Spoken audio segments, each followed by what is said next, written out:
तो आपको क्या करना है, v बराबर आई आर जो सूत्र है आपका, इसमें मान रख देना है कि v बराबर आपको पूछा गया है, आई का मान यहाँ पर कितना है 46 एम्पियर, गुणा आपके पास में आर का मान कितना है 5 ओम। जब हम 46 को 5 से गुणा करते हैं तो आपके पास आ जाएगा 230 वोल्ट आ जाएगा। विभवांतर कितना आ जाएगा। नमस्कार साथियों, आइंस्टीन टेक्निकल क्लासेस के यूट्यूब चैनल पर आपका बहुत बहुत स्वागत है। प्यारे साथियों, आपकी जो टेक्निकल भर्तियां होती हैं, चाहे वो दिल्ली मेट्रो हो, चाहे जयपुर मेट्रो हो, चाहे यूपीपीसीएल टीजी2 हो, चाहे हम डीआरडीओ की बात करें, इसके अलावा चाहे राजस्थान की जो वीएनएल की एग्जाम्स होती हैं, आपकी आईटीआई से संबंधित जो भी एग्जाम्स होती हैं, उन सभी के लिए जो महत्वपूर्ण प्रश्न रहने वाले हैं उनके बारे में बात करेंगे। तो प्यारे साथियों, चलिए हम स्टार्ट करें। उससे पहले मैं आपको कहना चाहूंगा कि यदि आप हमारे चैनल पर नए हैं तो चैनल को सब्सक्राइब कर लीजिए और बेल आइकन को प्रेस कर लीजिए ताकि इसी प्रकार के वीडियोस के नोटिफिकेशन आपको सबसे पहले मिल सके। चलिए प्यारे साथियों, हम स्टार्ट करते हैं आज का क्लास टेस्ट। और क्लास टेस्ट में आपका सबसे पहला प्रश्न है आपका प्यारे साथियों, मानव शरीर पर बिजली के झटके का प्रभाव निम्न में से किस पर निर्भर करता है। ऑप्शन ए है आपका लाइन वोल्टेज, ऑप्शन बी है आपका लाइन धारा, ऑप्शन सी है आपका लाइन धारा व लाइन वोल्टेज, और ऑप्शन डी है आपका उपर्युक्त सभी। ऑप्शन डी है आपका। तो प्यारे साथियों, प्रश्न आपका ये है, मानव शरीर पर बिजली के झटके का प्रभाव निम्न में से किस पर निर्भर करता है। ऑप्शन ए में है आपका लाइन वोल्टेज, बी ऑप्शन में है आपका लाइन धारा, सी ऑप्शन में आपका लाइन धारा व लाइन वोल्टेज, और डी ऑप्शन में है आपका उपयुक्त सभी। तो प्यारे साथियों, जो मानव शरीर पर बिजली के झटके का जो प्रभाव होता है वो आपका किस पर निर्भर करता है, लाइन वोल्टेज पर निर्भर करता है। किस पर निर्भर करता है, लाइन वोल्टेज पर निर्भर करता है, क्योंकि 90 वोल्टेज की सप्लाई से अधिक होने पर, 90 वोल्ट से अधिक वोल्टेज पर मानव शरीर में विद्युत धारा का झटका लगना स्टार्ट हो जाता है। जैसे जैसे वोल्टेज का मान बढ़ता है वैसे वैसे झटके की तीव्रता भी बढ़ती है। और प्यारे साथियों, लाइन वोल्टेज कहते किसे हैं, तो लाइन वोल्टेज किसे कहते हैं प्यारे साथियों, दो फेजों के मध्य का वोल्टेज। किसे कहते हैं, दो फेजों के मध्य का जो वोल्टेज होता है वो क्या कहलाता है साथियों, लाइन वोल्टेज कहलाता है। क्या कहलाता है, लाइन वोल्टेज कहलाता है। ये आपका हुआ पहला प्रश्न। अगले प्रश्न की ओर हम चलते हैं। प्यारे साथियों, आपका दूसरा जो क्वेश्चन है आज का, सामान्य आयु और स्वास्थ्य वाले व्यक्ति के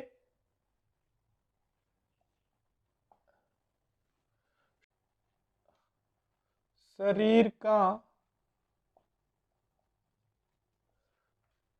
प्रतिरोध मान क्या होगा।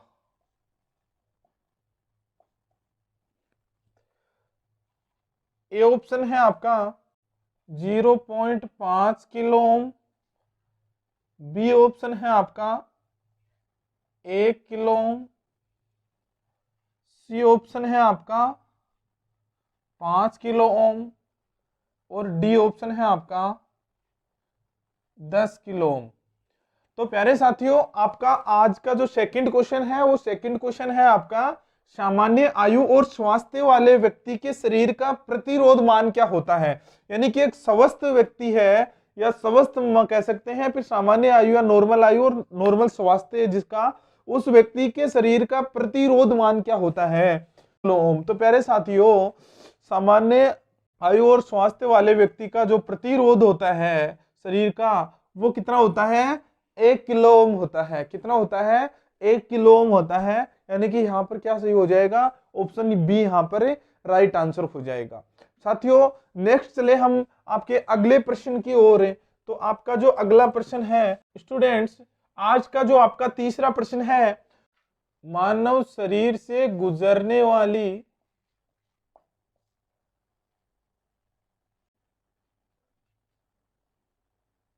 धारा का परिमाण यदि निम्नलिखित से कम हो, यदि निम्नलिखित से कम हो तब आघात की अनुभूति नहीं होती।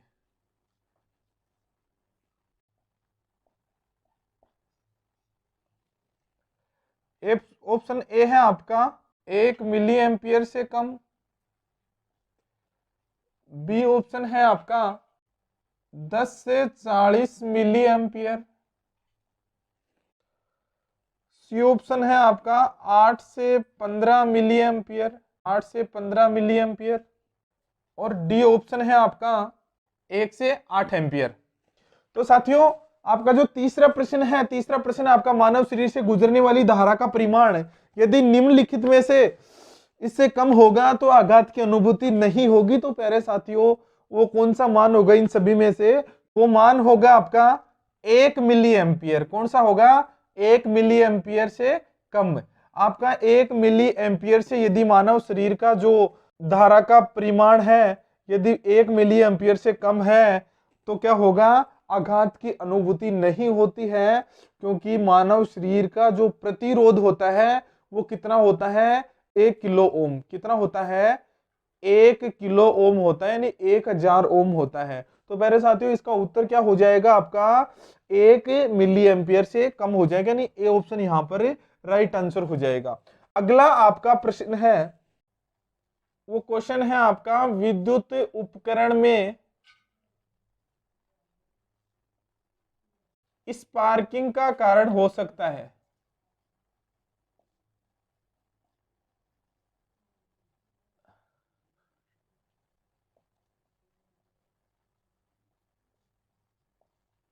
जैसे कि आपको ऑप्शन दिया गया है, ए ऑप्शन में है आपका डीले कनेक्शन,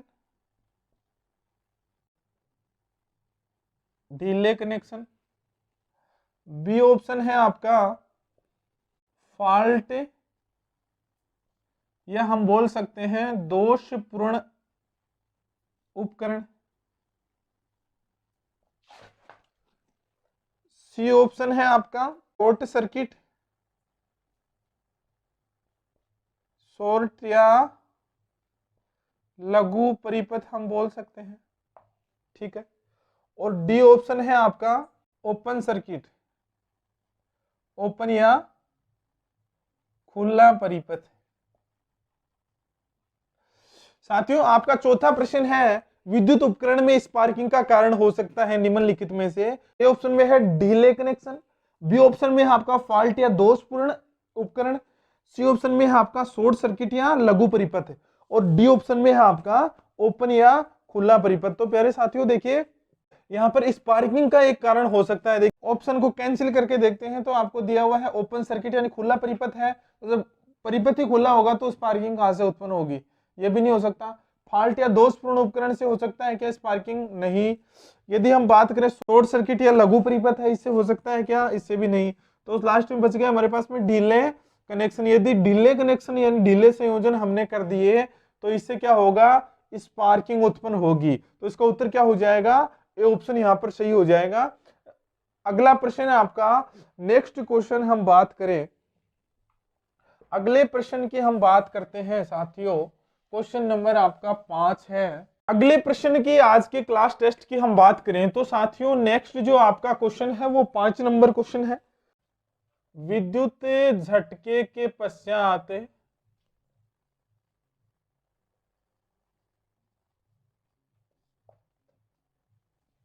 कृत्रिम श्वास क्रिया की निम्न में से कौन सी विधि में रोगी को छाती के बल जमीन पर लिटाया जाता है? आपका ऑप्शन ए में दिया हुआ है शेफर विधि, ऑप्शन बी में आपका दिया हुआ है सिल्वेस्टर विधि, ऑप्शन सी में आपका दिया हुआ है मुख से मुख विधि, और ऑप्शन डी में आपका दिया हुआ है कृत्रिम श्वास यंत्र का प्रयोग। तो साथियों आज का जो नेक्स्ट प्रश्न है 5 का प्रश्न है कि विद्युत झटके के पश्चात कृत्रिम श्वास की कौन सी विधि में रोगी को छाती के बल लिटाया जाता है। तो प्यारे साथियों, इनमें से कौन सी विधि है जिसमें रोगी को छाती के बल लिटाया जाता है? सेफर विधि में। आपकी जो सेफर विधि है इसके अंदर क्या किया जाता है?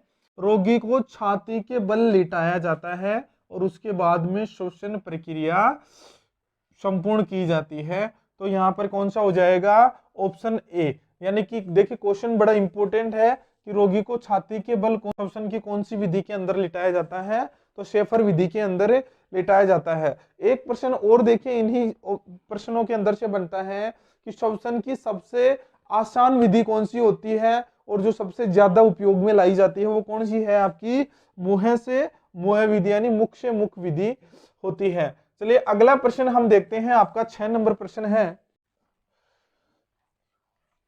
साथियों आज का जो अगला प्रश्न है आपका 6 नंबर, कौन से हथौड़े का उपयोग ठोकने, सीधा करने व बंकन कार्य के लिए किया जाता है?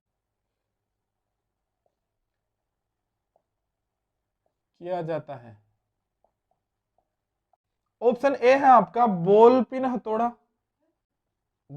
हथौड़े का। बी ऑप्शन है आपका क्रॉस पिन हथौड़ा। सी ऑप्शन है आपका लकड़ी का हथौड़ा और डी ऑप्शन है आपका कोई नहीं। तो पहले साथियों आपका जो प्रश्न है कौन से हथौड़े का उपयोग ठोकने, सीधा करने व बंकन कार्य के लिए किया जाता है? ऑप्शन ए में है बॉल पिन हथौड़े का, बी ऑप्शन में है क्रॉस पिन हथौड़े का, सी ऑप्शन में है लकड़ी के हथौड़े का और डी ऑप्शन में है इनमें से कोई नहीं। तो प्यारे साथियों यानी कि ठोकने, सीधा करने और बंकन कार्य करने के लिए आपका जो कौन सा हथौड़ा यूज होता है? आपका प्यारे साथियों हथौड़ा यूज होता है बॉल पिन हथौड़ा। कौन सा होता है? बॉल पिन हथौड़ा जो होता है वो इन सभी कार्यों के लिए उपयोग किया जाता है। यानी कि यह आगे से जो ऊपर का आकार होता है वो कैसा होता है? इसका बॉल की तरह होता है। कैसा होता है? यानी कि इस तरह से गोलाकार आकृति के अंदर बॉल की तरह होता है। साथियों अगला प्रश्न हम देखते हैं, आपका जो अगला प्रश्न है 7 नंबर जो आज का 90 डिग्री कोणों के विशुद्ध माप के लिए प्रयोग किया जाने वाला उपकरण है। ऑप्शन ए में आपका दे रखा है, ऑप्शन ए है आपका स्टील टेप, बी ऑप्शन है आपका शाहुल और डी सी ऑप्शन है आपका ट्राई स्क्वायर और डी ऑप्शन है आपका वुडन स्केल। तो साथियों आपका जो प्रश्न है वो है 90 डिग्री के कोणों को शुद्धता से यानी विशुद्ध मापन के लिए प्रयोग किए जाने वाला उपकरण कौन सा है? तो साथियों ऑप्शन ए में है स्टील टेप, बी ऑप्शन में है आपका शाउल, सी ऑप्शन में है ट्राई स्क्वायर और डी ऑप्शन में है आपका वुडन। तो साथियों इनमें से उत्तर कौन सा होगा? 90 डिग्री के कोणों के विशुद्ध मापन के लिए कौन से का प्रयोग किया जाता है? आपके ट्राई स्क्वायर का उपयोग किया जाता है। कौन से का उपयोग किया जाता है? ट्राई स्क्वायर का उपयोग किया जाता है। यानी कि 90 डिग्री के कोणों के मापन के लिए किसका प्रयोग किया जाता है? ट्राई स्क्वायर का उपयोग किया जाता है। साथियों अगला प्रश्न आपका हम देखते हैं, नेक्स्ट है आपका 8 नंबर क्वेश्चन। कौन सा है? 8 नंबर क्वेश्चन है। बहुत ही आसान क्वेश्चन है लेकिन बहुत ही इंपॉर्टेंट क्वेश्चन है। विद्युत धारा का एसआई मात्रक क्या होता है? विद्युत धारा का एसआई मात्रक क्या होता है? ऑप्शन ए के अंदर है आपका ओम, ऑप्शन बी के अंदर है साथियों आपका जूल, ऑप्शन सी के अंदर है आपका एम्पियर और ऑप्शन डी के अंदर है आपका वोल्ट। अब प्यारे साथियों बात ये नहीं है कि आसान प्रश्न है, बल्कि बात ये है कि ऐसा ही जब लग जाता है ना, ऐसा ही लगते हो जाते हैं, हक्के बक्के हो जाते हैं और इनसे ये प्रश्न समझ में नहीं आता है कि इनमें से कौन सा ऑप्शन हम चूज करें। तो प्यारे साथियों विद्युत धारा का जो ऐसा ही मात्रक होता है, देखिए पहले ऑप्शन में आपको दिया हुआ है ओम, तो ओम किसका मात्रक होता है साथियों? ये होता है प्रतिरोध का मात्रक। किसका होता है? प्रतिरोध का मात्रक। दूसरा हमें दिया हुआ है जूल। जूल किसका मात्रक होता है? कार्य का होता है, ऊष्मा का होता है और ऊर्जा का मात्रक होता है। कार्य, ऊष्मा और ऊर्जा का मात्रक क्या होता है? जूल होता है प्यारे साथियों। तो प्यारे साथियों, कार्य, ऊष्मा और ऊर्जा का तीनों का मात्रक क्या होता है? जूल होता है। आगे हम बात करें साथियों, वोल्ट आपको दे रखा है, तो वोल्ट किसका मात्रक होता है? विभव का मात्रक होता है। विभव या विभवांतर का मात्रक होता है। अब बच गया आपके पास में कौन सा? एम्पियर बच गया। क्या बच गया आपके पास में? एम्पियर। तो प्यारे साथियों, विद्युत धारा का जो एसआई मात्रक होता है वो क्या होता है? एम्पियर होता है। क्या होता है? एम्पियर होता है। विद्युत धारा का जो एसआई मात्रक होता है साथियों, वो क्या होता है? एम्पियर होता है। तो एसआई से आपको घबराना नहीं है। एसआई के बारे में हमने पहले एक वीडियो बना रखा है। ये एसआई क्या चीज है? देखिए, सिस्टम इंटरनेशनल यानी अंतरराष्ट्रीय पद्धति होती है ये मापन की। अंतरराष्ट्रीय पद्धति जो कि जिसमें 7 मूल मात्रक होते हैं। कितने होते हैं? 7 मूल मात्रक होते हैं। ये एक अलग से टॉपिक मैंने आपको पढ़ा रखा है, या फिर आप डिस्क्रिप्शन के अंदर लिंक दी हुई है, उस पर जाकर के आप इस संपूर्ण वीडियो को देख सकते हो। साथियों, आपका जो अगला प्रश्न है आज का 9 नंबर क्वेश्चन है, किसी चालक तार का प्रतिरोध 5 ओम है तथा तार से 46 एम्पियर की धारा प्रवाहित हो रही है, तो चालक के सिरों पर उत्पन्न विभवांतर कितना होगा? साथियों, बड़ा अच्छा प्रश्न है। ऑप्शन दिया हुआ है आपको 200 वोल्ट, बी ऑप्शन दिया हुआ है आपको 230 वोल्ट, सी ऑप्शन आपको दिया हुआ है 250 वोल्ट और डी ऑप्शन आपको दिया हुआ है 9.2 वोल्ट।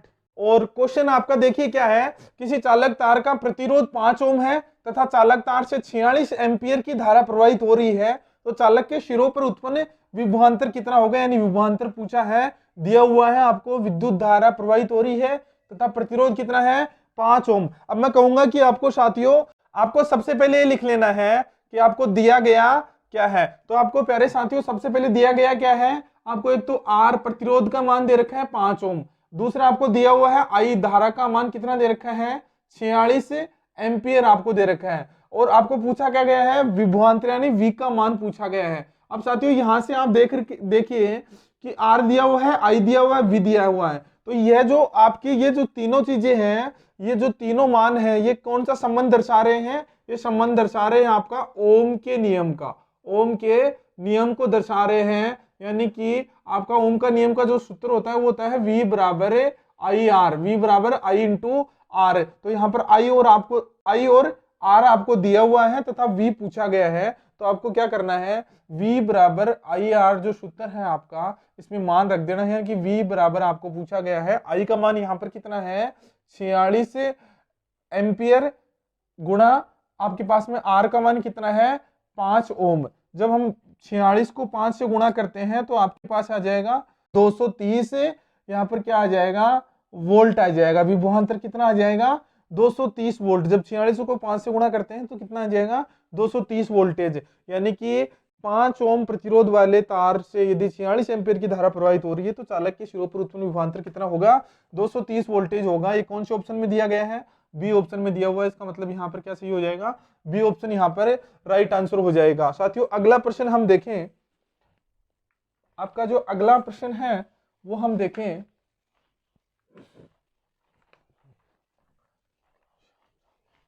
यदि किसी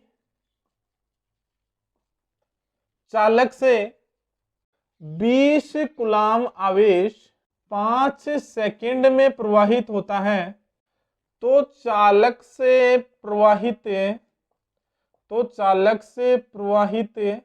धारा का मान कितना होगा? साथियों, प्रश्न बड़ा अच्छा है। यदि किसी चालक से 20 कूलाम आवेश 5 सेकंड के अंदर प्रवाहित हो रहा है, तो चालक से प्रवाहित होने वाली विद्युत धारा का मान कितना होगा? चलिए यहां पर देखिए, ऑप्शन आपको दिए हुए हैं। ऑप्शन ए है आपका 100 एम्पियर, बी ऑप्शन है आपका ऑप्शन बी है आपका 0.25 एम्पियर, ऑप्शन सी है आपका 4 एम्पियर, और ऑप्शन डी है आपका यहां पर इनमें से कोई नहीं, इनमें से कोई नहीं। साथियों देखिए आपका जो अगला प्रश्न है क्वेश्चन नंबर 10 से, साथियों प्रश्न बड़ा अच्छा है। क्वेश्चन है आपका, यदि किसी चालक से 20 कूलाम आवेश 5 सेकंड में प्रवाहित होता है तो चालक से प्रवाहित धारा का मान क्या होगा। यानी कि आपको धारा का मान, प्रवाहित धारा का मान पूछा है, और यहाँ पर दिया हुआ है 20 कूलाम आवेश प्रवाहित हो रहा है कितने सेकंड में, 5 सेकंड में प्रवाहित हो रहा है। साथियों मैंने आपको एक तरीका बताया है, और तरीका क्या है, आपको सबसे पहले ये लिख लेना है कि आपको दिया गया क्या है। तो दिया गया क्या है, आपको 20 कूलाम आवेश, यानी कि आवेश का मान दिया हुआ है Q बराबर 20 कूलाम, ठीक है। और यहाँ पर आपको दिया हुआ है अगला समय, यानी कि T बराबर 5 सेकंड के अंदर ये प्रवाहित हो रहा है। पूछा गया क्या है, आपको प्रवाहित धारा का मान, I का मान पूछा है। देखिए ये चीजें आपको दी गई है, यहाँ पर ये जो डाटा है ये आपको दिया गया है। अब हम बात करें कि ऐसा कौन सा सूत्र होता है जिसमें ये तीनों चीजें आती हैं, ये तीनों डाटा आते हैं। तो ऐसा कौन सा सूत्र होता है, Q बराबर IT सूत्र होता है, यानी कि I बराबर Q बट्टा T, I बराबर Q बट्टा T। इस सूत्र के अंदर ये तीनों चीजें आती हैं, यानी कि आवेश भी आता है, समय भी आता है, और विद्युत धारा भी आती है। और ये किसका सूत्र होता है, विद्युत धारा का, यानी कि आवेश प्रवाह की दर को क्या कहते हैं, विद्युत धारा कहते हैं। ऊपर क्या दिया गया है, आवेश, और नीचे क्या है, समय अंतराल। यानी कि अब हम बात करें सूत्र के अंदर जब हम मान रखते हैं तो I बराबर Q का मान कितना है यहाँ पर 20 कूलाम, बट्टा समय का मान कितना है 5 सेकंड। तो देखिए 20 में जब हम 5 का भाग देते हैं तो कितनी बार जाएगा, 4 बार। I बराबर कितना आ गया 4, और क्या है, विद्युत धारा है, इसका मतलब इसका मात्रक क्या हो जाएगा, एम्पियर हो जाएगा। यानी कि उत्तर कितना आ जाएगा आपका, I बराबर 4 एम्पियर धारा प्रवाहित हो रही है, यानी कि ऑप्शन सी यहाँ पर राइट आंसर हो जाएगा। तो प्यारे साथियों कैसा लगा आज का ये आपका क्लास टेस्ट। यदि आपको क्लास टेस्ट के अंदर बहुत अच्छा लगा हो, बहुत आनंद आया हो, आनंद तब आता है जब आपके प्रश्न सही होते हैं, आपको समझ में आता है। तो प्यारे साथियों यदि आप क्लास टेस्ट के अंदर बहुत अच्छे से समझ में आया हो तो साथियों वीडियो को लाइक कर दीजिए, और यदि आप हमारे चैनल पर नए हैं तो चैनल को सब्सक्राइब करना ना भूलें, ताकि आगे आने वाले इसी प्रकार के वीडियोस की नोटिफिकेशन आपको सबसे पहले मिल सके। थैंक यू साथियों, जय हिंद जय भारत, मिलते हैं अगले वीडियो के अंदर।